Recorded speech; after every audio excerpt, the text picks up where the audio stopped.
Day first और अध्याय first हम गीता को स्टेप बाय स्टेप सारा डिकोड करेंगे और मैं आपको पढ़ाऊंगा कि गीता में भाई बहुत मज़ा आता है पढ़ने में। तो आज अध्याय फर्स्ट है और श्लोक जो हमारी वर्सेस है वो 1.1 है, ठीक है।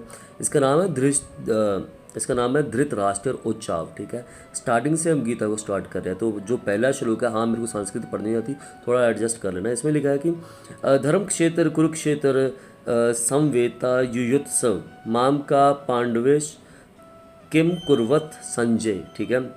सिंपल मीनिंग में इसका समझाता हूँ आपको कि धृतराष्ट्र ने संजय से पूछा कि कुरुक्षेत्र जैसे धर्म की भूमि पर युद्ध करने के लिए इकट्ठा हुए मेरे लोग और पांडव क्या कर रहे हैं।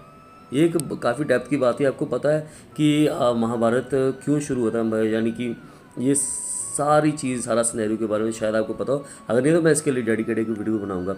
लाइव कॉन्टेक्स्ट में अगर हम इसको देखते हैं तो इसका मतलब ये होता है कि इस श्लोक से गीता स्टार्ट होती है। शुरू एक सवाल से होती है, एक जो सवाल जो पूछा गया है, ठीक है, संजय से। धृतराष्ट्र ने जब संजय से ये सवाल पूछा कि ये लोग इकट्ठे क्यों हुए हैं, ठीक है, तो ये एक सवाल से जो गीता की स्टार्टिंग होती है। जब इंसान अंधा हो जाता है, शारीरिक नहीं बल्कि मन की आंखों से भी जब वो अंधा हो जाता है ना, तो उसको सुनने के लिए किसी और की आंखों की ज़रूरत पड़ती है और उसकी बुद्धि को सेध देने के लिए किसी और की बुद्धि की ज़रूरत पड़ती है, कि वो थे हमेशा के लिए उसके साथ कृष्ण जी, ठीक है। तो जो पहला लेसन है कि गलत और सही का फ़र्क पूछना ही पहला स्टेप है, कि यहाँ पर कुछ गलत हो रहा है या सही हो रहा है। अगर आपके सामने कुछ गलत हो रहा है या सही हो, अगर आप उसमें फ़र्क नहीं ना पूछ सकते, तो आप जैसा कह सकते हैं मूर्ख, और आप जैसा कोई अत्याचारी नहीं है कि जहाँ पर आप अपनी आवाज़ को बुलंदी नहीं कर सकते।